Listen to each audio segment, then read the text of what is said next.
The brave warriors of the Empire of the Sun have approached the gates of their enemy's castle. They are ready to storm it to the last drop of blood, stopping at nothing. Thousands of them, armed, brave, loyal to their emperor. There is only one goal for them: to take over the new kingdom. The shouts at the gates to open the gates, surrender, and lay down their arms have failed. The castle walls are unyielding, and its tall wooden doors cannot be destroyed by spears and arrows. So the warriors have no choice but to push through.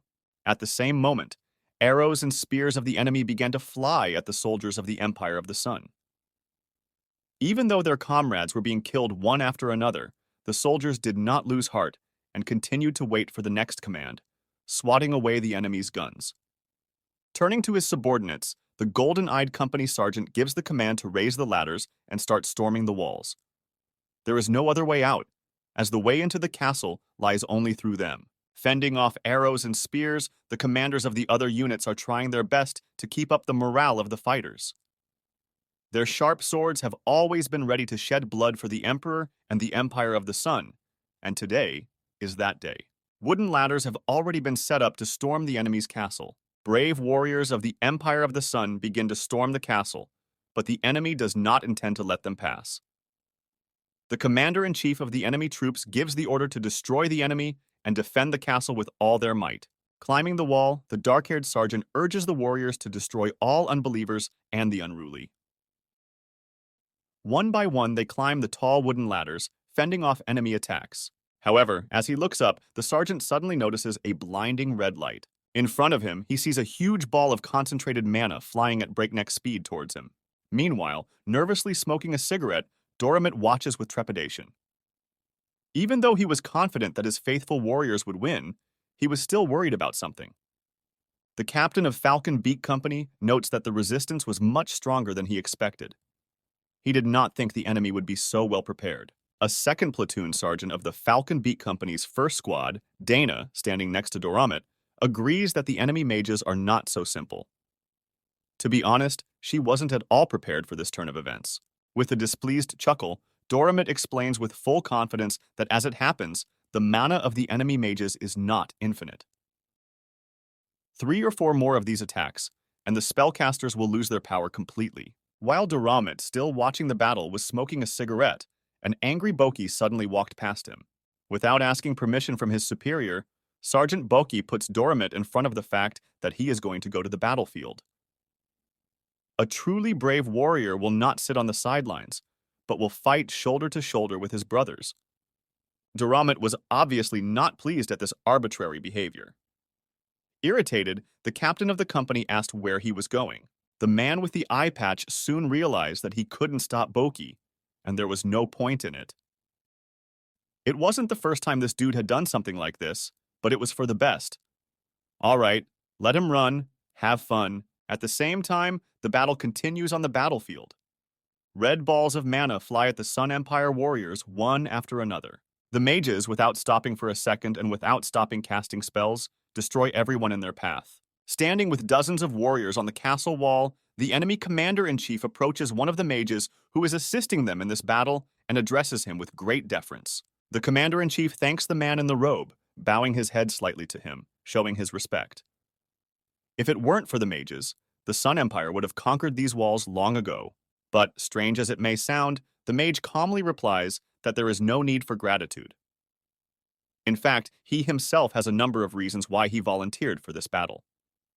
Suddenly, the expression on the humble mage's face changes in a second. He grits his teeth, and words come out of his mouth about how those bastards from the Sun Empire ruined his kingdom. Everything he's doing now is nothing more than simple revenge. Taking his gaze away, the commander-in-chief said that he understood. Looking at the battlefield, the man confidently explained to the mage that his warriors were also doing their best, and so the Sun Empire was unlikely to be able to do anything in this situation. At the same instant, the confident expression on the commander-in-chief's face changed to bewilderment. On the battlefield, he sees a warrior of the Sun Empire approaching at breakneck speed and brazenness. And judging by his attire, he is no ordinary soldier. The stomping of his black boots seemed to eclipse all other sounds coming from the battlefield. While the enemy warriors were trying to figure out what was going on, the ground suddenly cracked under the unknown soldier's feet. Pushing off from the surface, the Sun Empire warrior flies high into the sky at breakneck speed, literally jumping onto the wall in one motion. Standing in the middle of the warriors, the mage and the commander-in-chief of the enemy troops froze in bewilderment. At that moment, there was only one single question in the commander-in-chief's mind. Who is this even? Holding his sword in his hand, the Sun Empire fighter lands on his knee, completely ignoring the soldiers standing around him.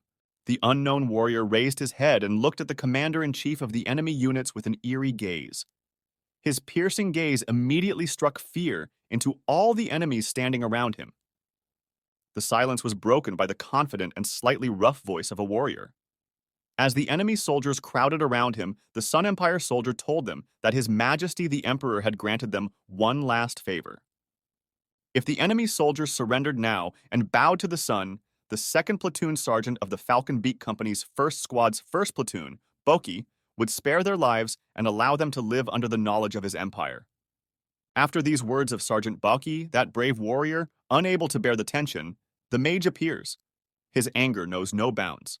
He shouts incomprehensible words, blaming the Sun Empire for the evil done to his kingdom. A red ball of fire appears in his hand, blinding all around him. His eyes became unbearably blinding with their white light. How dare he suggest such a thing? How dare he even come here? What vile arrogance! Came the words. Anger knows no bounds. His left hand, with a bright ball of fire in its palm, begins to swing upward. It seems like this scene has been going on for ages. Everyone is watching in awe. Only Sergeant Boki is calm. Nothing can surprise him anymore. Absolutely no movements of the opponents. He was too young, but at the same time, he was experienced beyond his years. The ferocious mage continues his actions. He swings the flaming fireball, trying to finally finish off Sergeant Boki, but he fails. Standing next to the mage, the commander-in-chief watches silently. He is confident that the mage will pull through, and this will be over. Suddenly and quickly, this confrontation ends. Sergeant Boki, with a single movement of his sharp ball, makes an instant impact, blowing off Magoo's head. Everyone around this action is horrified, shocked, and bewildered. There was not even the slightest hint of a confrontation between these two. Sergeant Boki is calm and untouchable. He says in a quiet voice that they were given a chance. They should have taken it, and things would have ended very differently. It's their choice, their decision. They should have thought about it, not jumped right into the fray, so confident in their abilities. The reaction of the enemy warriors is justified. Without a single doubt, they are ready to destroy the warrior of the Sun Empire. He has taken the life of their powerful weapon, the mage. Ready to attack, they raise up their swords and begin to move towards Sergeant Boki. Revenge blinds them completely. The noise is so loud that you can't even hear what's going on outside the castle walls. The enemy warriors are determined to destroy the insolent young man. They are in the majority and do not doubt their victory over him one bit. It is time to finally put an end to this and avenge their mage. The calm Sergeant Boki raises his sword. He says something, and his sword becomes even brighter. It glows, and in the center appears the rune of flame. Its light becomes so bright that it dazzles everything around it, as if a cloudy, gray, cloudy day had turned into a sunny one. Sergeant Boki is a brave warrior of the Empire of the Sun, and he never doubted for a second that this would be the case. For true warriors will fight the enemy to the last man. Swinging his sword, bright with light, he ignites it. Sparks fly everywhere, ready to burn everything in the neighborhood. Finally, the enemy warriors can't stand it any longer. Embittered by their hatred, they begin to attack Sergeant Boki. A battle begins in which each side is sure of victory. But who will win is still unknown. Sergeant Boki has many skills. After all, he is a legend who has won everyone over with his dedication to serving the Emperor by conquering many lands. He has fought many battles.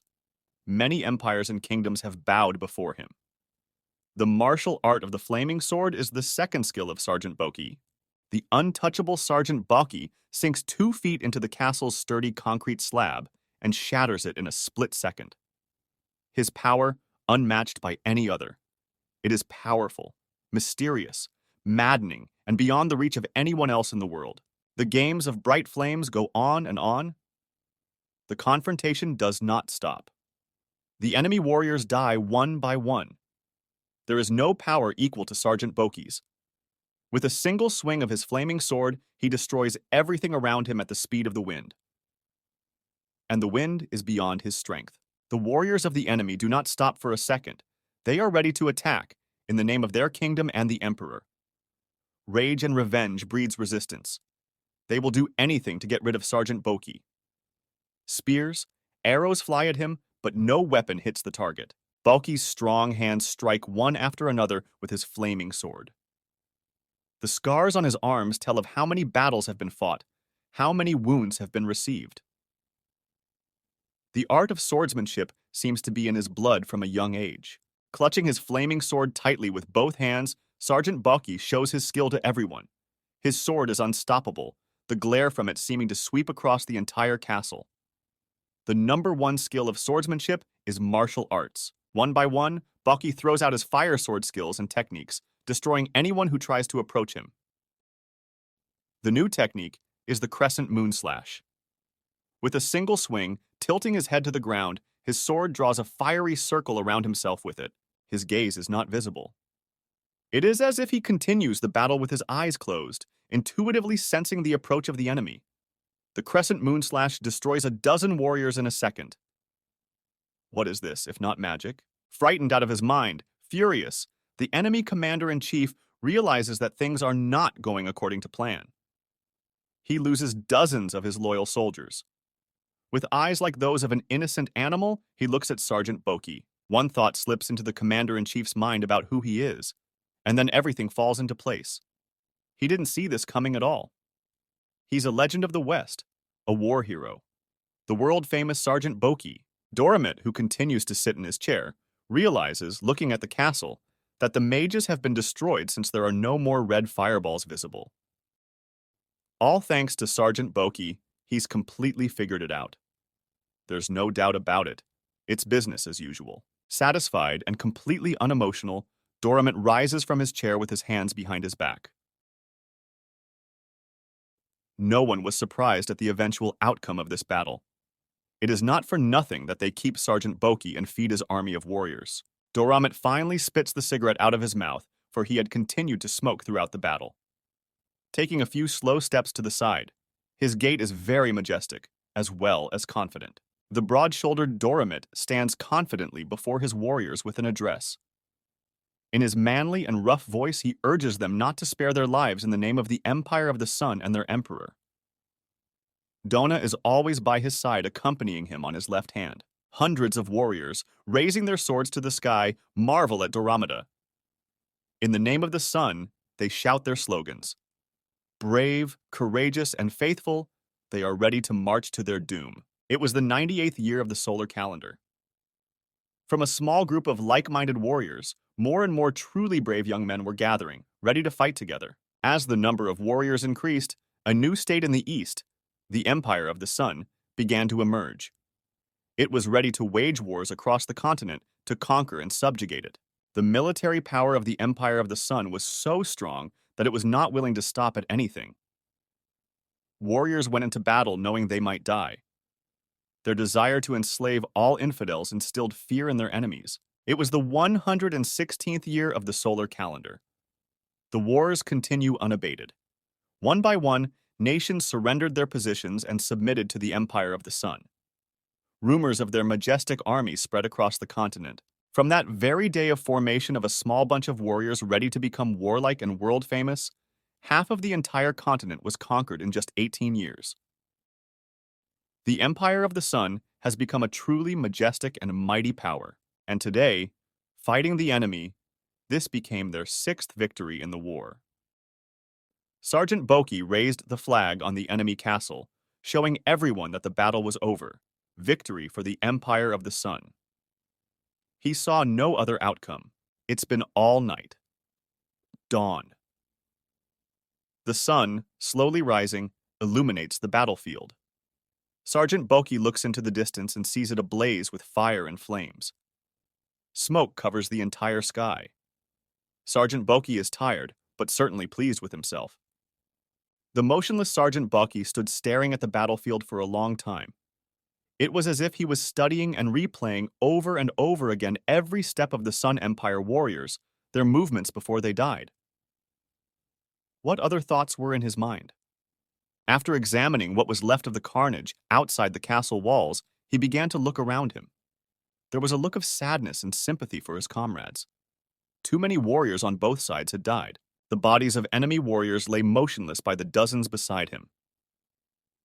Boki realized that he had done it all. There was a silence that was truly inexpressible. But the rumble of swords continued to ring in his ears. The commander-in-chief of the enemy warriors was nowhere to be seen. Sergeant Boki looked at the dead soldiers of the Sun Empire and became even sadder. They lay motionless. Many he had known. Many he had been through previous wars with. He thought that he could have been in their shoes as well. Biting his bloody lips, he bowed his head. His eyes were covered by long blonde bangs. It was obvious that he was honoring the fallen warriors, paying tribute to them. They had fought shoulder to shoulder, protecting and covering each other. The peace and silence was suddenly and unexpectedly broken by someone's voice. It was a small, short girl with huge eyes, Junior Sergeant Mint. She quickly ran with the news to Sergeant Boki. The enthusiastic look clearly wanted to communicate something important. Surprisingly, Sergeant Mint stopped, saluting Boki. She informed him that he had done a great job and that Doramit was looking for him. Should get back to him immediately. Alongside her, on her left side, stood a tall young man of slim build. It was Staff Sergeant Verok. He continued her speech, informing her that Captain Doramit had some important errand to run for him. Sergeant Boki was clearly unhappy with those words. He gritted his teeth, pressed his lips together so tightly that they seemed to crack. Anger was setting in, and the blood began to boil in his veins. There was some strange confrontation going on inside him. Standing with his back to the NCOs, he didn't make a sound, didn't even move. He stood so still that Mint and Verok did not know how to act. The confrontation between rage and calm was over. Calm, as always, had won. Sergeant Boki took a deep breath and exhaled, calming his heartbeat. Finally, he looked back at the lance sergeants behind him. Without showing his sadness or displeasure, he understood and thanked them for a good fight. The Lance NCOs all agreed with him. Mint, with unusually expressive eyes full of admiration, exclaimed, saying that it was thanks to Sergeant Boki that they had won this battle with the enemy. He was the one who destroyed all the enemies and even all the mages, thus greatly embarrassing Sergeant Boki. As they talked, the warriors, as if nothing had happened, began to discuss the battle. On a cheerful note, they even laughed, making jokes about the way back. Mint suggested that they jump off the wall to get to Captain Doramit faster. Unexpectedly, they were attacked in the back. Who is it? With great anger, a man with a knife in his hand approaches right at Boki, trying to wound him. Sergeant Boki's bright eyes didn't even have time to see the face of his attacker. And the junior sergeants didn't even hear anything that might have alerted them. Boki, turning his gaze sharply over his right shoulder. He has no time to coalesce and take any action against this brazen and sneaky enemy warrior. His piercing look of fright speaks for itself. In the tiniest fraction of a second, the enemy, holding a knife with both hands, stabs Sergeant Boki in the side. A small man, gray in color, wearing a hood that hides his face. A hellish pain runs through the sergeant's body. He is in such a stupor that he does not know what to say or how to react. There are many scars on his body, but it's the first time he's been hit like this, and he can't respond. Reacting quickly, Staff Sergeant Verok immediately leaps up and grabs the enemy by the throat. He tosses him in the air and throws him straight to the ground, piercing the stone pavement. A small knife flies out of the enemy's hands. Sergeant Verok stares into the enemy's eyes, grits his teeth, and chokes him by the throat with a terrible hatred. He doesn't know who it is, he just wants to destroy it. Gradually, Sergeant Verok regains consciousness, but does not let go of the enemy. His mind is in shock. It's a child, after all, a small child. In the background, Sergeant Mint runs up to Sergeant Boki and tries to help and see how he is feeling. The enemy child tries to break free and utters all sorts of horrible words about how he hates the entire empire of the sun.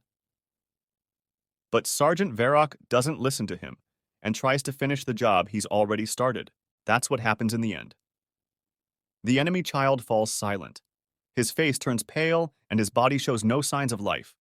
He destroyed it, no matter what. Lance Sergeant Varrock, having risen from the ground, informs Boki and Mint that the dastardly enemy has been hiding among the corpses, waiting for the opportune moment to attack.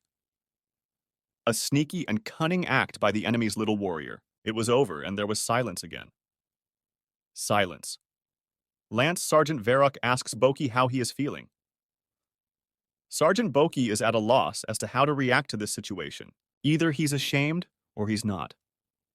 He closes his eyes for a moment and takes a deep breath, then exhales. Sweat drips off his face in droplets. He must be having these thoughts in his head about the fact that he managed to get hurt by some boy. Boki replies to Varoku that he's fine, the western border of the Empire of the Sun. The tall wooden gates as well as the high walls of the castle show his majesty. Sergeants Boki, Mint, and Varrock have arrived from the battlefield. The base of the Falcon's Beak Battle Company was located in the middle of the castle. A camp has been set up there. Dozens of tents were tightly pitched side by side. The surviving warriors of the Sun Empire continue to arrive at the camp. Sergeant Boki appears to Captain Doramit about an errand he has to give him. As if nothing is wrong, without a hint of the wound he received within the walls of the enemy's castle. After saluting, he asks if he was looking for him. Captain Doramit, not giving in to his bad habits, smokes a cigarette. Without turning to Sergeant Boki, he pauses. Next, Doramit informs Boki that he has heard some rumors about him. Continuing his calm and monotone speech, he asks Boki how it was that an enemy child was able to wound and nearly kill the war hero of the West himself. Turning to Sergeant Boki, Doramit's face showed displeasure, as well as some contempt.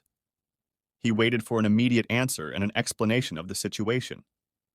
Then, without waiting for an answer, he asked another question, if there was any knife point left in the body. The conversation continued to be very tense. Captain Doramit waited for a detailed explanation. Sergeant Boki began his excuse. He informed the captain that he had lost his guard and begged his forgiveness for such an oversight. Captain Doramit had expected such an explanation from Boki. He involuntarily closed his only eye, thus showing his displeasure. He respected Sergeant Boki and did not want to hear anything more from him. Doramit exhaled, folding his arms in front of him with a cigarette in his mouth. Ordered Boki to go immediately for medical attention and to reflect on what had happened within the walls of the enemy's castle. On Captain Doramit's desk lay a black leather folder with the coat of arms of the Empire of the Sun. He abruptly remembered something and went to it, holding out his hand. Captain Doramit picked up the folder and approached Sergeant Boki. Handing him the folder, he said that it contained very important information and that he needed to pass it on to him. After Sergeant Boki's squad has rested and cleaned up, they need to immediately head to the Falcon Wing North Company base with this important message. Staff Sergeant Boki, his bright eyes bulging, was clearly shocked at what he was hearing. Captain Doramit continued to explain to him that the Emperor had ordered that one squad from each company be chosen to fight together, explaining that Sergeant Boki is a representative of the Western Company of Falcon's Beak. And as such, he and his men, the warriors of the squad, must go on this mission. Sergeant Boki, taking a leather-bound black folder, began to ask Doramit questions. He was stunned by such words. What order, what joint operation could there be? There were only questions in his mind. But Captain Doramit went on and immediately quashed Boki's questions. He told him that this was a very secret mission, the details of which even he did not know, and that it was not worth asking him such questions. Squinting his eye, Captain Doramit was suddenly thoughtful. The silence of the two warriors was unbroken. Sergeant Boki continued to stand stiffly on the ground, waiting for some explanation of the situation. Captain Doramit continued his speech, informing and encouraging Boki that this was a great chance for him to prove himself, for Boki had always wanted to become a special warrior of the Empire of the Sun. But that was clearly not enough for Sergeant Boki. Captain Doramit no longer intends to continue the conversation and tries to finally end it. After ordering Boki and his warriors to rest, he gave orders to set out in 3 days' time. Sergeant Boki calmed down, and the surprise disappeared from his face. He accepted the order. Doramit also added that he should tell all the information to his members of the Falcon's Beak Squad. Boki nodded back to Captain Doramit, closing his eyes for a second. He was clearly unhappy with everything that was going on. What the Sun Emperor's secret mission was, he couldn't get out of his head. As was his custom, Sergeant Boki raised his hand and put it to his temple. Thus, he saluted the elder, saying that he and his soldiers would give their lives in the name of the Emperor and the entire Sun Empire. Boki left the captain. The sun was already setting in the sky. The warriors went to their tents to rest after the hard battle, and the sergeant promptly went to his lodging for the night. Insanely tired with an inordinate amount of questions that he never got answers to from Captain Doramit. Carefully placing his weapon against the wall, he finally removes his heavy uniform to take a full breath. Will his sleep tonight be sound? Not likely. Thoughts will keep him awake for his slumber. As he continues to undress, Sergeant Boki peels off his black t-shirt. Beneath it, white bandages are visible, bandaging the wound from that particular child's blow so tightly that Boki is uncomfortable with it. Then he continues slowly, calmly, reflecting on what is happening and clearly concerned about something, and throws off his armbands. Sergeant Boki's body is so disfigured that it is impossible to look at him without sadness. Over 100 scars cover his young body. He remembers the origin of each one, in what battle and under what circumstances they were received. Suddenly, he casts his gaze somewhere else. His gaze is filled with hatred, anger, and deep regret. At the side of his room stood an open chest of very small size. Inside it was some kind of child's toy in the shape of a green crocodile with an open mouth. There were ropes coming off of it. Clearly, it was suspended. It was probably some sort of sheath for a child's dagger. Sergeant Boki, looking sadly and longingly at this chest, clutching his bandaged scar, speaks words of forgiveness to his brother. Who is his brother? He tears off the bloody bandages abruptly in a single motion, lifting his arm up. He's angry, and angry at himself. He feels guilty. The blood from the puncture wound on Sergeant Boki's side begins to bleed. But he doesn't show his pain in his face. Perhaps he doesn't feel it at all. He only feels his guilt. He continues to voice his thoughts aloud, apologizing to his brother for his weakness. He suddenly thrusts his hand into the bleeding wound, trying to get the knife point that the child left behind. He feels the pain of hell, mooing and moaning, but he doesn't show it in his face. He punishes himself for something that happened in the distant past, blames himself, and this guilt follows him through life. In front of his eyes, he keeps seeing that picture on the wall of the enemy castle. It shows the same child with frightened eyes, but at the same time filled with hatred for them, who continues to be strangled by Sergeant Varrock. He thinks, and says out loud, that maybe that boy was the same age as his brother. Closing his eyes, he tries not to think about it, but he can't help it. He looks at his bloody hand.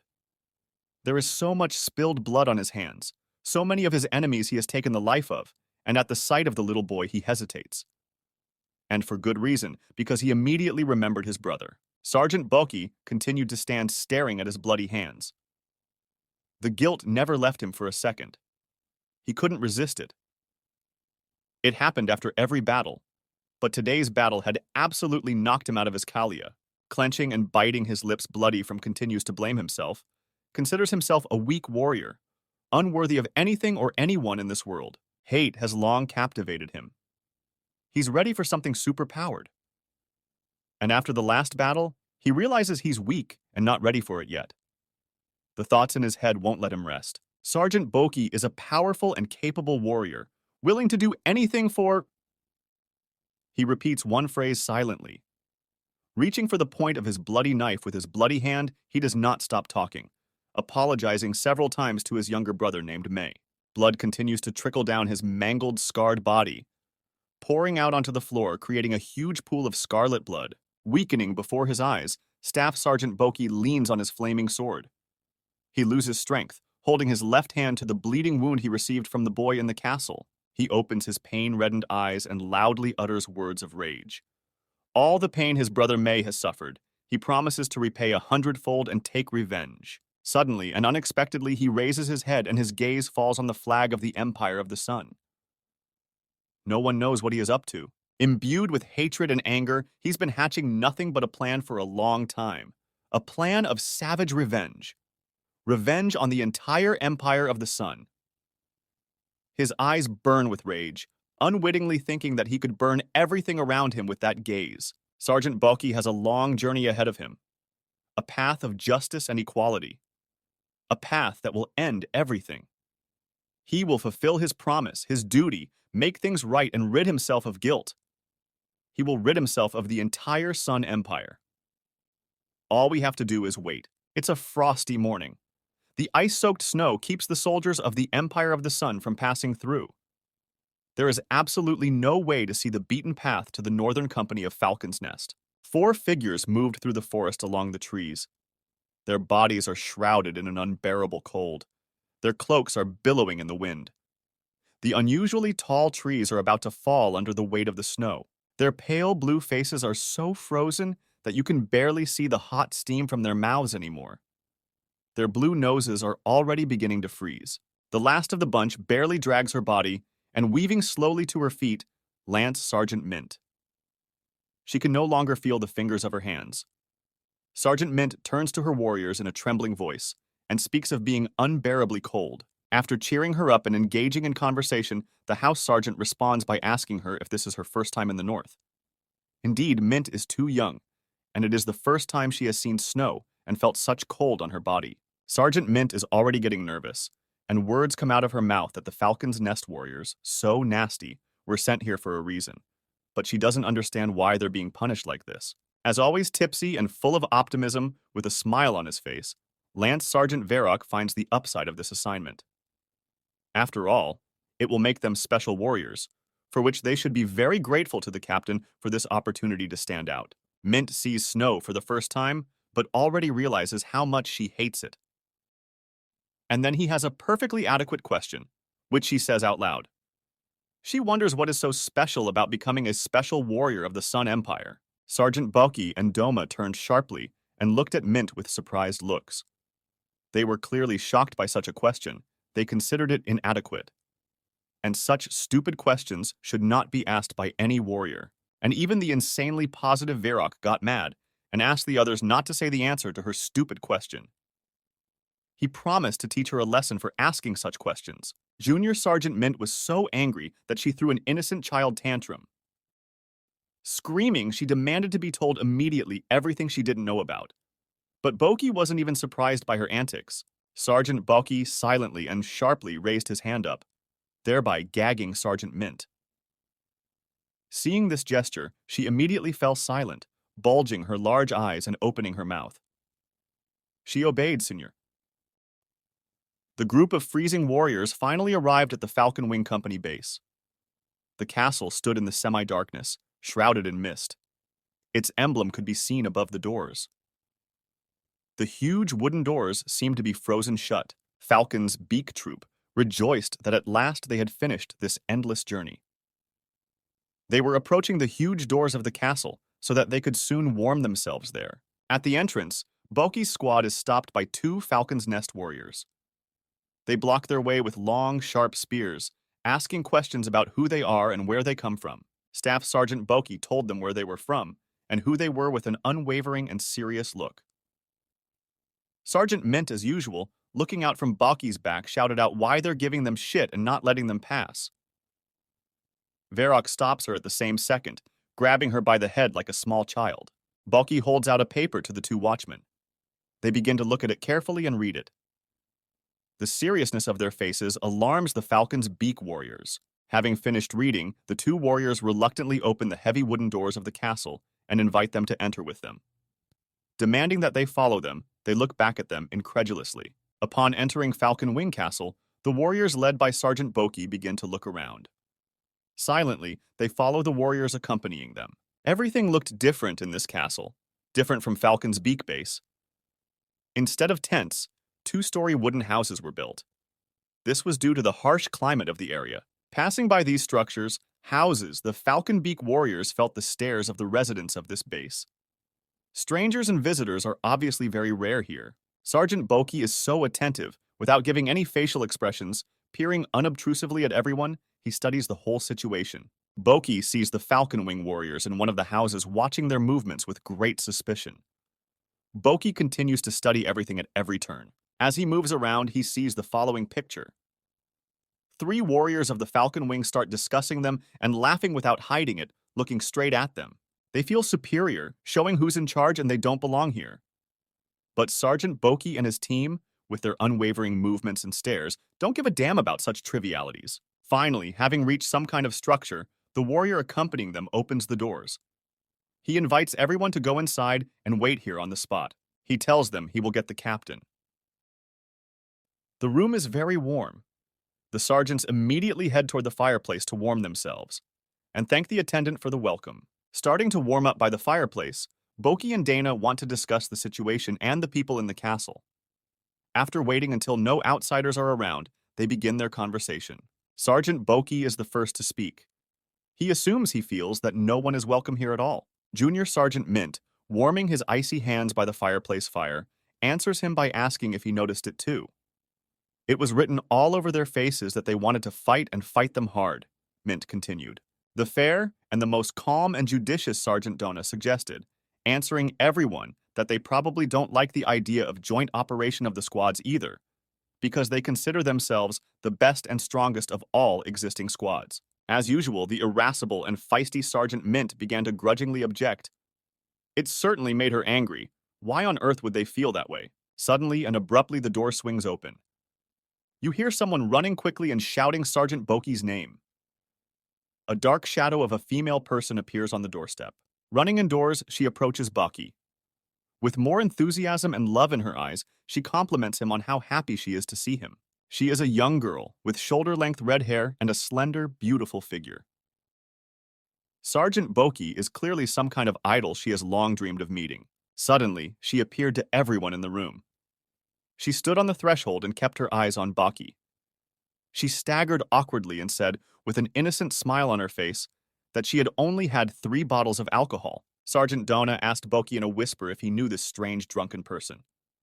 He immediately replied that he had no idea who she was. The red-haired girl came closer to Boki and held out her hand to him. A red-haired girl introduced herself as Captain Falcon Wing. Her name was Vivi. The unkempt appearance of some sloppy drunk girl shocked everyone. They didn't expect her to be the captain of the entire northern base as well. Captain Vivi's fumes wafted throughout the room, intoxicating everyone present. She didn't let go of Sergeant Boki's hand, saluted him with burning eyes, and expressed how nice it was to meet him, the war hero about whom so many rumors were circulating. Captain Vivi pulled from the pocket of her figure-hugging pants the letter that Boki had given to the old-timers. Barely reading it, clearly unable to do so normally, she began the conversation. Snorting from the alcohol she'd drunk, she began listing those present in order. Boki, Dona, Varrock, and Mint stood in a row as if to count. They couldn't stand the booze in the room any longer. Stopping at Lance Sergeant Mint, Vivi shouted emotionally, showering her with compliments on what a cutie she was. Puzzled as to who sent someone so small to war. Vivi even wanted to relieve her of that, but Mint replied to her that she was perfectly fine. Without the slightest hint of talk of workflow, Captain Vivi wished that the Northbeak warriors would go to the barracks to rest and regain their strength properly, for they had traveled too long a journey. Captain Vivi ordered her soldiers to escort the new arrivals and left, hobbling and hiccuping. Sergeant Donna was a little puzzled, thinking they would be staying in this barracks. Sergeant Varrock had developed a clear interest in Captain Vivi. He liked her. He even called her cute, unashamed of the Sun Empire warriors around him. It was already dark. After walking a few meters, the warriors led by Boki stopped when they saw the barracks they had been sent to. They were in such shock that none of them could utter a word. It was a 2-story wooden building. Half of its roof was completely missing. The holes in it were plugged with the same rotten boards. On the second floor, a hole the size of an entire window had not even been patched. The 2 soldiers escorting them informed them with a smirk and even a laugh that there were no more barracks available for them. The sergeants of the Falcon's Beak Squad stood in shock, not uttering a word. They didn't know what to do because no one wants to quarrel. They are guests. The 2 warriors moved away from that crumbling barracks and stood guard. Sergeant Mint was the first to open her mouth, unable to bear the humiliation. Gritting her teeth and furrowing her brow, she called them goddamn bastards, glaring at them in their wake. Sergeant Varrock calmed Mint down as usual. explained to her that it was absolutely not worth it to give in to such childish provocations on their part, that she should be above it, for it was the Falcon's beak sergeants who would become the special warriors. Suddenly, the smiling, positive, and never sad Sergeant Varrock suddenly changed his face, caused by a broken handle when he tried to open the door. It was just left in his hand. The bodies of Varrock and Mint were filled with devilish anger. The words that came out of his mouth were that it didn't matter who the special warriors were anymore. He wanted to finish them off here and now for treating them like this. Sergeant Mint was with him at the same time, backing him up. Sergeant Boki tried to calm the angry Varrock and Mint down and said that they had no choice. They were guests and would make do with what they were given. Once inside the barracks, Sergeant Dana ordered Varrock and Mint to clean it up as if nothing had happened. The barracks was clearly uninhabited and uninhabitable. Wishing the boys good luck, Sergeants Don and Boki hurried away. The clearly disgruntled junior sergeants, asking where they were going, received an answer that did not satisfy them, but rather angered them. SGTS, Boki, and Dana decided to go for a walk and get some fresh air before bedtime. They're so shameless, Sergeant Mint thought, unashamedly. The couple moved slowly and leisurely into the thick of the forest. The weather was quiet. The bright yellow moon illuminated their path. The snow was glistening from its rays. Sergeant Boki obviously didn't want that much. He asked Dana when they were going back. Maybe the guys needed their help. But Dana didn't think anything of it, saying that the boys would be fine on their own in an hour or so. Stretching and yawning from exhaustion, Sergeant Dana laughed, telling Boki that their soldiers' barracks cleaned in 10 minutes total. They laughed a little, lightening the atmosphere with a cheerful note. Suddenly, Donna squinted, as if she wanted to see something in the distance. But she didn't realize what it was. As she came closer, she opened her eyes from such crazy surprise, even opening her mouth.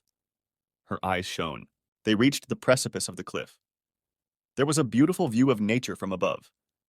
A pinkish lake with a forest around it gave a romantic setting. Sergeant Dana's glowing eyes were so honest, so piercing. When they had traveled such a long way, there had been a storm, and such beauty was simply physically impossible to see. Sergeant Boki was also delighted with the scenery. His eyes were happy, for it wasn't often you saw such a thing. Sergeant Mint would have loved it, Dana thought aloud. Boki agreed and said he should bring her here. Sergeant Dana was so inspired by the colors of nature that she wanted to continue talking about something beautiful. She had such a kind and sincere smile on her face. She expected Boki to do the same. Sergeant Boki began to continue this conversation. Donna tells him how amazing things have turned out in their lives. Looking into the distance, at the vast expanse of nature, a bright moon was hovering in the sky, illuminating like a lantern all around. After all, it seems like only yesterday they were cadets, and today they are so close to becoming special warriors of the Empire of the Sun. The warm conversation began to turn to friendly reminiscences of childhood. Sergeant Boki asked Dana not to get ahead of himself because life is so unpredictable. You don't know how many degrees it can turn. Sergeant Boki looks at Dana and has a lot of faith in her, promising her that she will succeed and become a truly special warrior because she has been working towards this for so long. Dana keeps up with the compliments and encourages Boki too. She believes that he will certainly achieve this goal. He is already a legend after all. The whole continent knows about him, about his bravery and his martial art of fighting. For the first time in his life, Sergeant Boki is so embarrassed to say that Dana overestimates his abilities too much. He is modest and very smart, because no one has ever said such sincere compliments to him in so many years. Sergeant Dana closes her eyes. She tries to remember their childhood, for they have been together since they were little. Their friendship is genuine. They have been through too much. It seems that nothing and no one can change that. She continues to tell and remind Boki of their childhood together, fun times, schooling, and various hardships. She vividly remembers his first day as a cadet. Even remembers what he was wearing.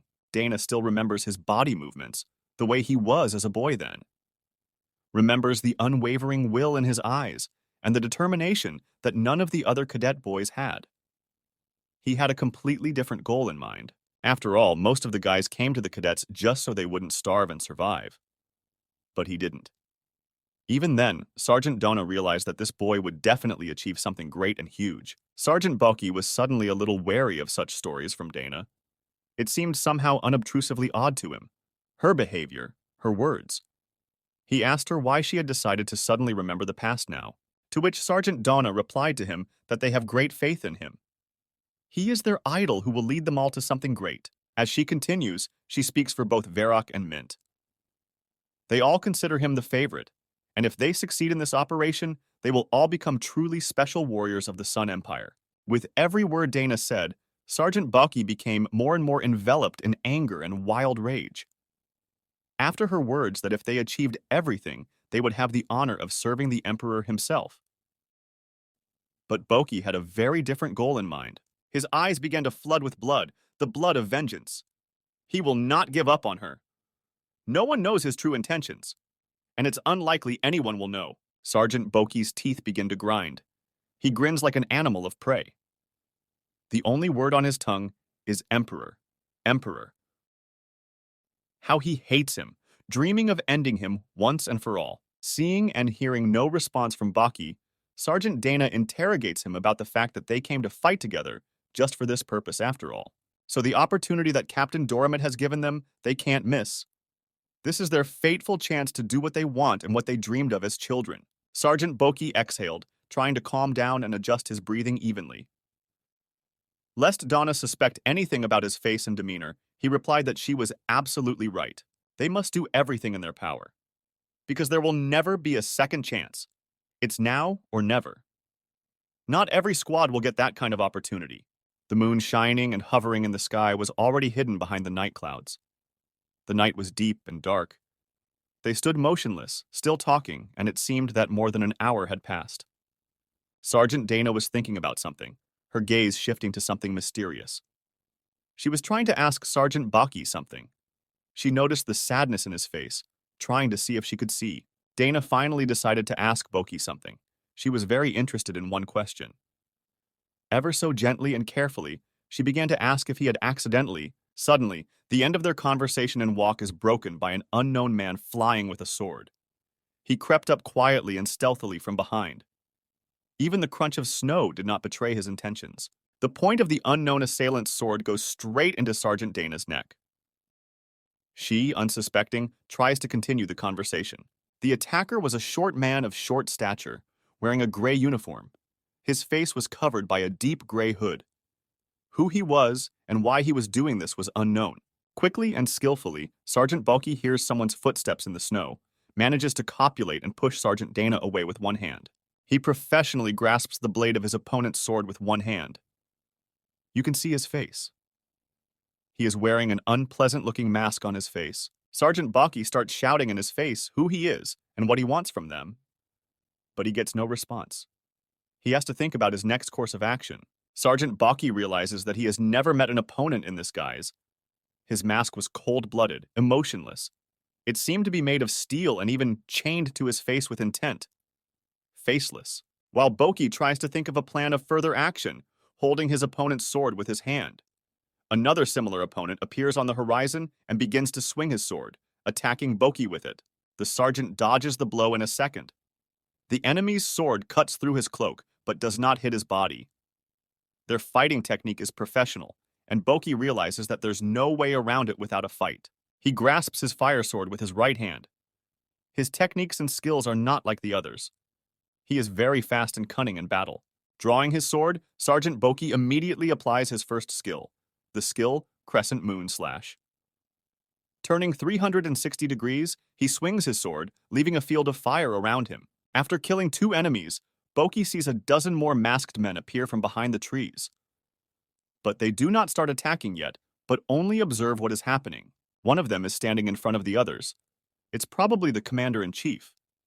He's obviously thinking of something, but he's not giving any orders. He's probably watching Sergeant Boki's fighting technique. Sergeant Boki, with sword in hand, fearfully searches for Sergeant Dana with his eyes. He finds her and shouts to her how she is, if she is all right.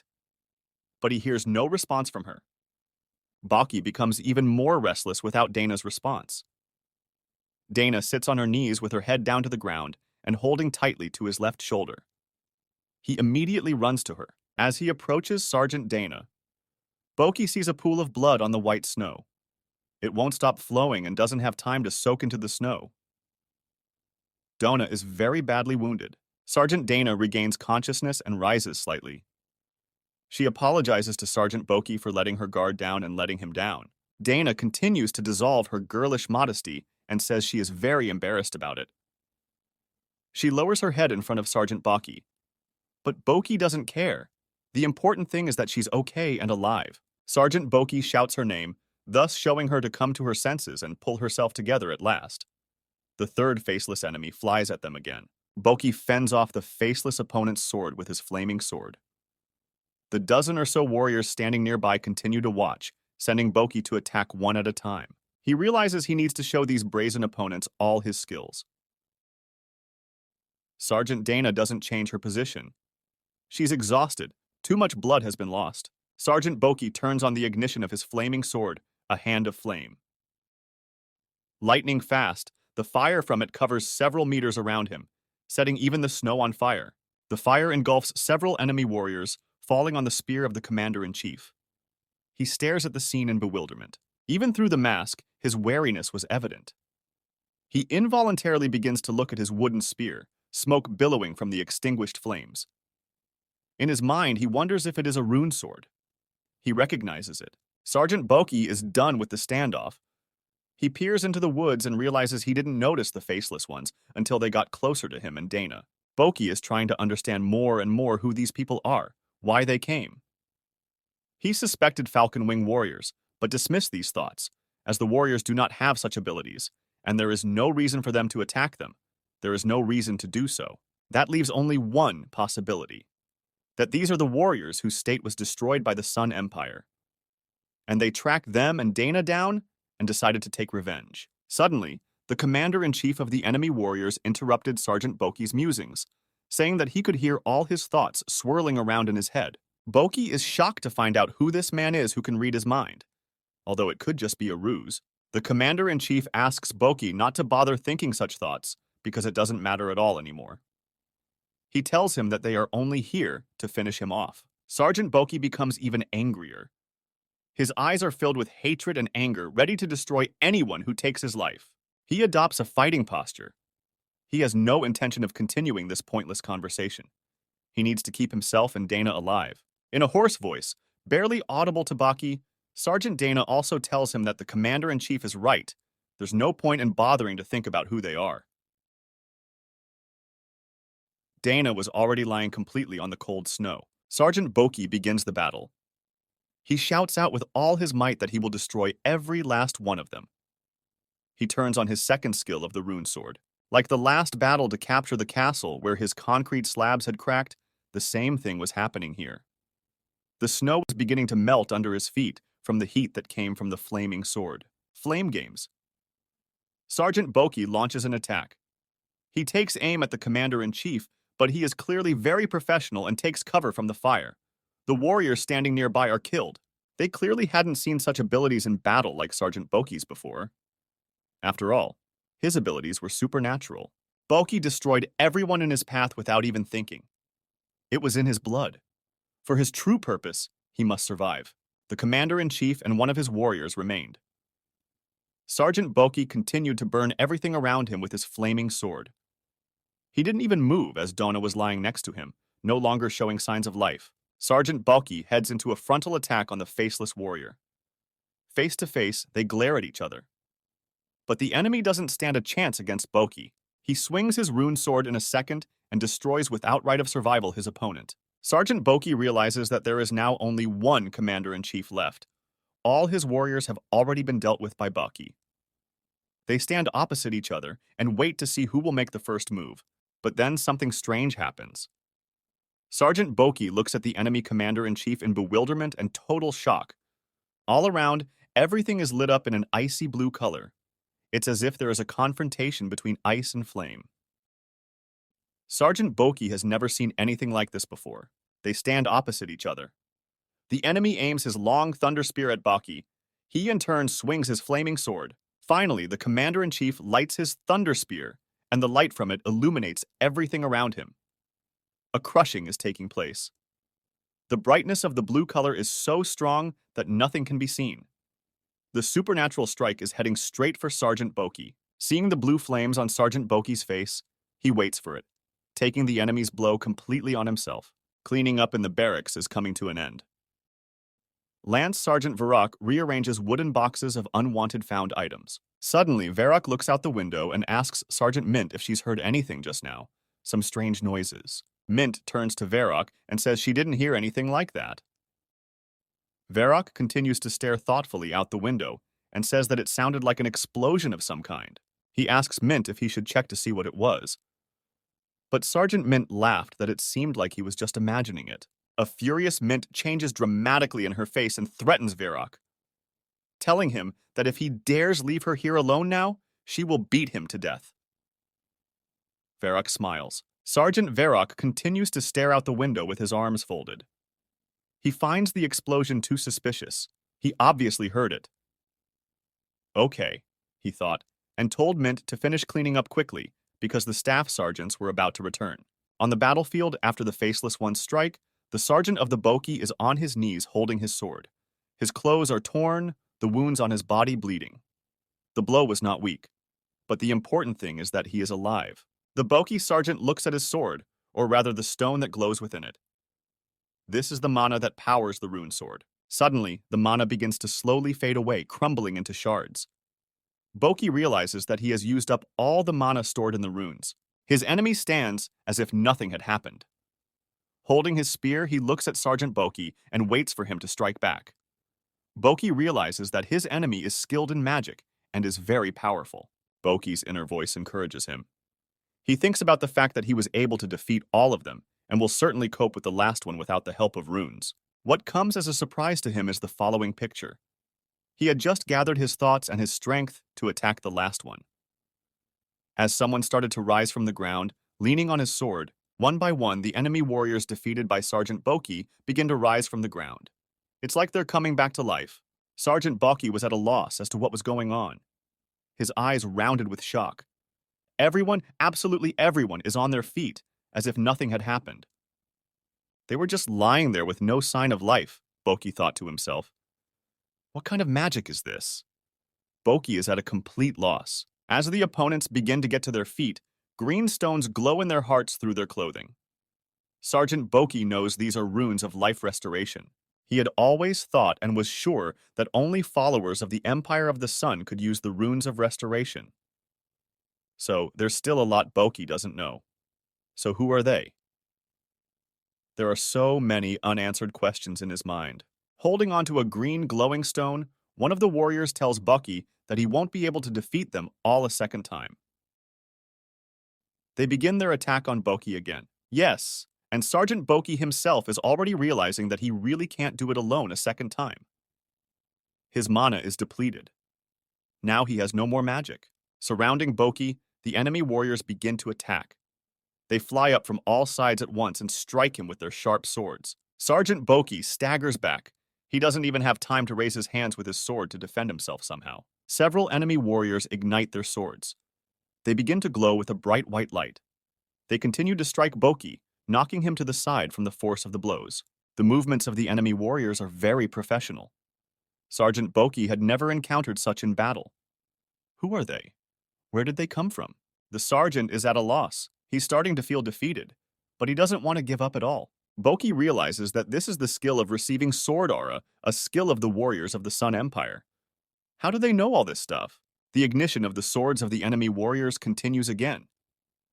With such power that the light covers the entire forest, all the trees, it seems that the aura of the sword is about to destroy everything in the area. Sergeant Boki swings back from these magical blows as far as his strength allows, which is already running low. He wipes the blood from his face. Thinking up a plan as he goes, he has no intention of giving up, no intention of dying just like that. He needs to figure out who they are in order to defeat them. But he doesn't know that. Runes, magic, plus these enemy warriors are no stranger to flawless weaponry. Boki doesn't stop and continues to study the enemy. Boki has already accepted the fact that there's no way he can do this alone. We need to think of a plan of action. The only option is Sergeant Dana's help. He's looking back at her. Boki looks at her motionless body, but sees that she is still alive. Steam barely comes out of her mouth. Boki appeals to her that there is no more stalling.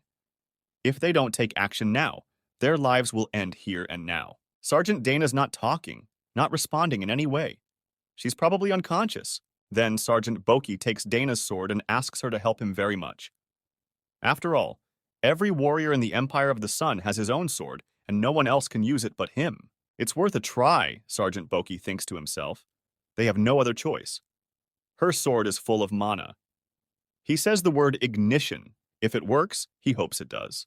The enemy commander-in-chief aims his spear at Sergeant Boki and tells him to prepare to catch a blow from it and die. He's sure he'll be done with him now. The battle has come to an end. But suddenly, the ignition of Dana's sword in Boki's hands suddenly works. The rune sword is engulfed in flames. This is the one and only chance. The opponents are aghast at how Boki managed it. Sergeant Boki was filled with tremendous power thanks to Dana's sword. Boki jumped so high that his enemies lost sight of him. He swung his weapon and prepared to attack with his maximally charged sword. The third skill of Sergeant Boki is Lightning Strike. This skill can destroy a dozen enemies at a time. The enemy warriors are illuminated by a fiery light. Their eyes see nothing around them but it. They prepare to receive Boki's fateful blow. The sky is bathed in a bright orange light as if the sun is now rising. Sparks of fire engulf the trees around them. An incredibly powerful blow strikes the enemy warriors. They fall lifeless for the second time already. The commander-in-chief of the Faceless is in awe of his power. He didn't expect this from Boki. He had heard of him, but never suspected such incredible power and firepower. Sergeant Boki destroyed everything around him for several dozen meters. No snow, no trees. There was a deep hole around his axis, and he was in the center of it. No mere mortal could resist such power. That's what the enemy's warriors thought. The commander-in-chief of the Faceless observes this picture. In his head, he scrolls through his thoughts, enough of them to ponder over. He hesitated, calculating such a blow from Boki, glanced at his sword and realized that it had used up all the mana of the rune. Rejoicing that Sergeant Boki had wasted all of his comrades' rune without destroying them all, he aims his long wooden spear at Sergeant Boki, charges his long wooden spear, and wishes him a good road to hell. But Boki is very calm for some reason, his eyes suggesting that it's not over yet. The sergeant began to smile, some cunning plan he had devised. "It worked," he shouted to the commander-in-chief, to which the enemy paused, not understanding what it was Sergeant Boki was talking about. He expects an answer from him. But Boki pulls with him, and for good reason. Behind the commander-in-chief, a fireball forms flying straight at his back. The martial art of the flaming sword's second skill, Junior Sergeant Mint. The game of flames begins. The commander-in-chief has no time to react to a backstab from Sergeant Mint. It is encompassed by the flames of the Sun Empire warrior's fireball. This was Sergeant Boki's cunning plan. Lance Sergeants Verok and Mint immediately run to Boki and ask him how he's feeling, if he's okay. The commander-in-chief, still alive, is terrified trying to put things right. He realizes that this superpower attack was only to call his comrades here for help. The plan worked perfectly. Boki is pleased with himself and his comrades. They brought all the runes they had, for the situation looks quite serious. The warriors of the Empire of the Sun immediately insert runes into their flaming swords. They are full of mana energy and immediately light up with a bright solar flame. Sergeant Boki applies the flame hand skill, igniting his sword further to launch an attack on the enemy. His eyes are full of enthusiasm and confidence that victory is theirs. There is no doubt now. There are only a few faceless opponents left, led by the commander-in-chief. The warriors of the Empire of the Sun cannot let their guard down.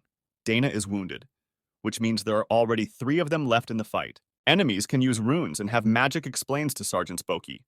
So there is no need to delay, and we must finish off the enemies as soon as possible. Lance Sergeant Mint pulls her body from fatigue and involuntarily yawns. She's exhausted. They finally finished cleaning up. They did a good job. The barracks was shining, but here Mint, as usual, couldn't get comfortable with the fact that they had been put in such a rundown barracks.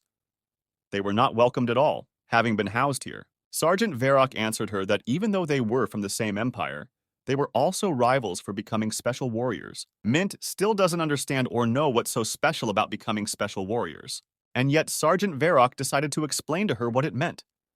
After all, she should already be aware of it.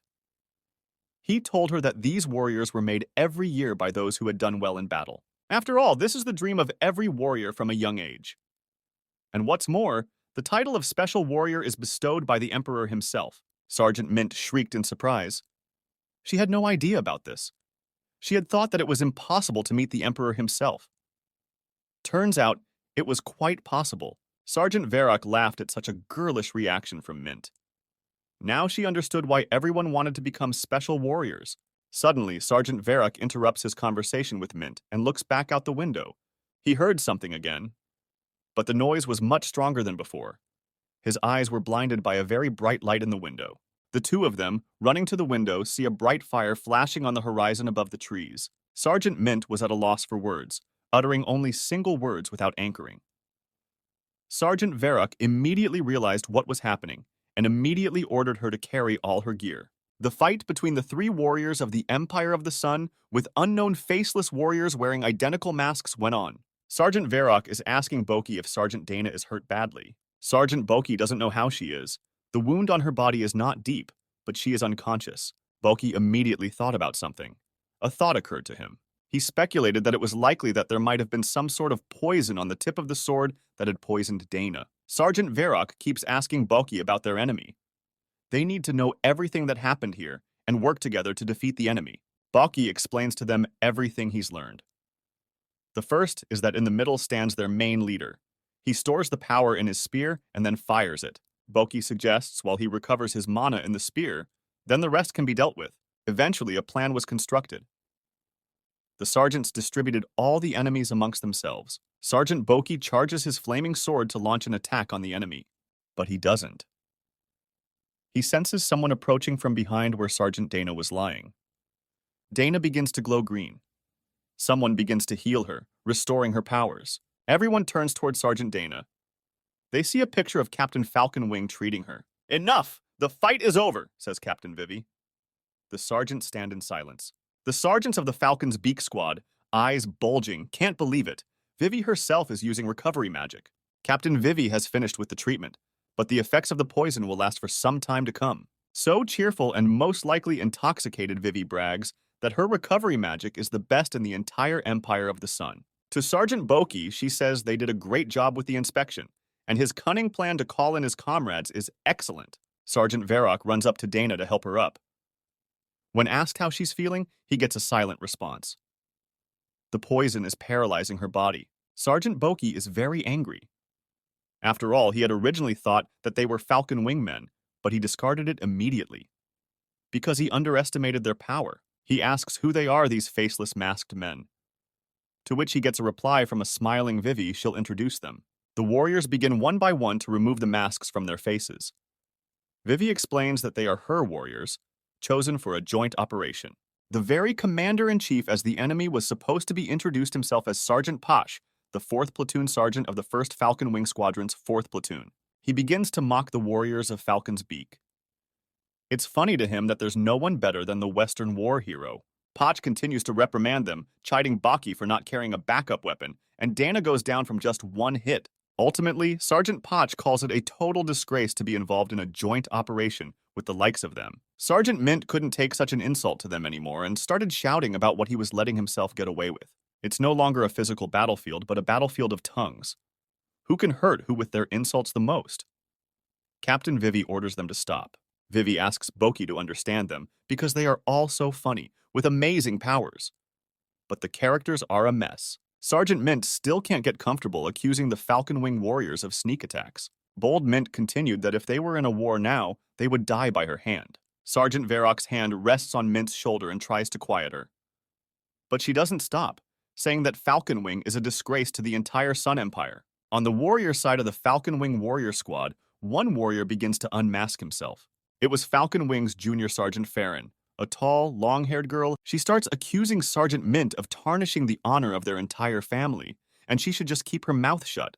Sergeant Mint was clearly in shock. She shouted Farron's name and asked what she was doing here. Boki picks up the conversation, turning to Mint, asking her how she knows this Farron. But it wasn't hard to guess that they were most likely sisters. They both had the same greenish, sparse hair color. Stops this family conversation, Captain Vivi, smiling and laughing. Then they ordered the others to join them. Suddenly, the rest of the warriors began to appear from everywhere. Sergeant Boki abruptly starts turning in different directions in bewilderment. Warriors from the other squads descend from the trees. Continuing on, Captain Vivi explains to everyone that from this point forward, everyone is joining together as one Special Forces platoon. She introduces each warrior, starting with the Eastern Squad of Falcon Tail. There are 3 sergeants, so everyone can recognize each other as brothers and sisters in arms. Next comes the red-haired sergeant of Falcon's Claw South Company. The only ones who didn't know anything about what was going on were the Falcon's Nest Squad. Sergeant Boki didn't even suspect or notice that all these warriors were hiding throughout the battle. They are considered representative units. Continuing, Captain Vivi warns all the warriors that before she explains the full nature of the operation, they must understand. It is a secret one. Her voice became harder and rougher. If any of this information leaks out, they'll all face the death penalty. Sergeants Mint and Boki are listening intently. But they haven't let go of the battle situation yet. Tired and exhausted, they want to get it over with as soon as possible. Vivi begins to narrate a secret mission for the platoon. The place of first action is a snowy kingdom called Ekather. The mission is to cross the Wailing Wall, the front line of the kingdom of Ekather. Even her warriors were unaware of this mission. Sergeant Patch interrogates the captain about the Wailing Wall. He obviously knows something about it. Captain Vivi responds with a nod to this question from Sergeant Pacha, closing his eyes. It is that fortress of indestructible material. It is one of the last masterpieces of Master Hephaestus. Wary of this mission, Sergeant Patch asks Vivi that this is the same fortress that the Sun Empire has been unable to overcome for over 6 months. He doesn't believe it. He doesn't believe they can do it this time. Captain Falcon Wing agrees with him wholeheartedly on this score. But still, anything is possible, she explains. There must be a commander from above who has a plan of his own. No one knows who will be sent as a platoon leader for this operation yet. Private Syria of the Falcon Wing Squadron wonders to Captain Vivi why she won't be in command of the operation. Vivi answered her that her task was different. She would be running a special platoon. She made no secret of who would be the commander of the entire special operation. It will be the Great Blood of the Sun. The Emperor of the Empire of the Sun himself personally appointed him as the commander of this special operation. The warriors of the Falcon Wing Squadron could not contain their emotions. They began to interject their captain. Sergeant Kido of the Falcon Tail Squad even put his hand to his open mouth with excitement. Falcon Claw Squad. Sergeant Jarek was clearly very pleased with this honor. The sergeants of the Falcon's Nest Squad were also in a state of shock. Boki's face turned pale when he heard the word Emperor.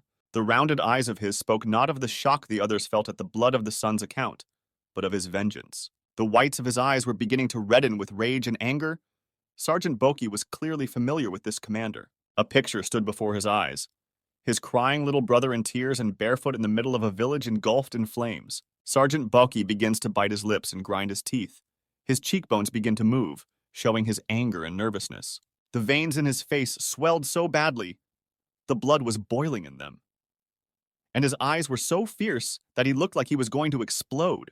The blood of the Sun cannot be called human. It is a great being in human form. He is worthy of all praise and greatness to rule over all. He is worshipped because he was created a fiery red falcon. He was created with the power of the sun. His face was never even seen. The sergeants of Falcon's Nest get together and discuss it over cups of tea. Sergeant Mint is so defeated and enthusiastic that she starts talking about him. Positive Sergeant Varrock asks Mint why she's so nervous. Mint has finally realized the seriousness of this special operation, although Warrock himself has his feet on the ground. Standing off to the side, Boki and Dana watch their conversation. Everyone is very excited. The Emperor himself never appointed commanders, and now he's done it. It must be very serious. Sergeant Dana, on a friendly note, asks Boki what he himself thinks of the operation.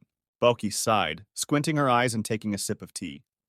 He told her he didn't even know what to think about it, but he has high hopes that the Wailing Wall will fall under the power of the sun, and they'll get through it all. Dana continues the conversation. She doesn't understand how they'll get through with such a small platoon, because the Night Order is pretty strong. There are too many of them, and they are outnumbered. It's also very strange that the operation is secret, which could very much democratize the enemy. Sergeant Boki agrees with her words, and realizes too that there are too many unanswered questions. They must rely on the commander. There's a reason for this. He's obviously got a plan.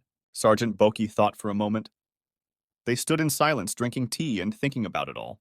They are soldiers, after all, and their only and most important job is to simply follow the orders of their superior officer. Sergeant Dana laughed. She recognizes the same Boki. He's in his repertoire. Then abruptly, interrupting their conversation, the door opens and the room becomes unusually cold. A falcon wing warrior appears on the doorstep and informs them that their captain is calling them to formation. Sergeant Mint is in her repertoire, starting to snarl about how it's so cold outside. Varrock tries to shut her up as usual. Dana laughs at those two junior sergeants. They always make everyone laugh. Orders have been taken. We need to pack up, said Dana. Dana smiled and let out a joke about them having to freeze snot out in the cold again. Sergeant Boki found himself thinking. He had been up all night trying to reproduce the platoon's actions, how the operation would play out. Everyone gathered at the squad meeting. Captain Vicky started off on a positive note to welcome everyone. Like she said yesterday, today will be the start of the competition to split into groups when performing the operation. The Special Operations Platoon will be divided into 2 people per group. To understand the fighting capabilities of each warrior. That is the goal of the competition. Captain Vivi is starting to divide up the squads. She names Falcon's Beak and Falcon's Claw first. The Falcon Beak sergeants weren't surprised by anything. They didn't care who they were competing with. However, the Falcon Claw warriors were clearly unhappy with this definition. Falcon Claw Seryatin asks Vivi to compete with Falcon Wing because Falcon Beak is very weak to him. But Captain Vivi quashes this idea by denying this request. Everything was already determined in advance. Lance Sergeant Mint succumbs to such provocation, calling this sergeant of shallow intelligence. Falcon Claw's sergeant was completely saddened, saying that it was a pity that you couldn't change your opponent in the competition. With a cheeky grin, the sergeant of the Falcon's Claw is happy to compete with old comrades. Sergeant Jarek was visibly angry. Potch calmed him down by telling him not to give in to provocation. He advised that he would use this fight as a good opportunity to prove himself. The angered face with a scar on the forehead of the Falcon Claw sergeant showed his superiority over everyone else. The warriors of Falcon Beak's squad watched their relationship with interest. It looked like it was clearly not working out, very tense. Sergeant Dana politely asked the captain how they would fight the Falcon's Claw warriors, since there were not equal numbers of men between them. Pet the cat.